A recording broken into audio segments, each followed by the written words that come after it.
So there's this myth in the Black community that all you have to do is oil the scalp to remedy a dry scalp. And that's not quite true.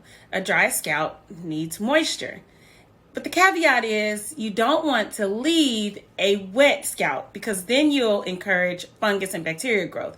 So you have to find a happy medium. And one of the ways to treat a dry scalp is to start with a clean scalp. If you notice that your scalp is often dry, you may want to look into what products you're using that could be causing a buildup. That buildup will cause an unhealthy biome on the scalp. So your fungus and your bacteria that are actually healthy for your scalp, that keeps out all the bad bacteria and the bad fungus, may be out of alignment because you have this buildup going on.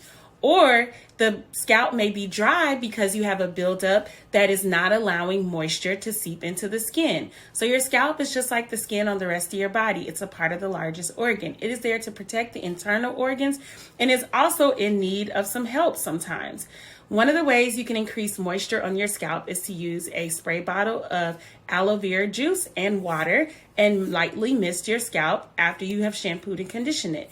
You can also add an oil after you have done that to help seal in any moisture that you've added.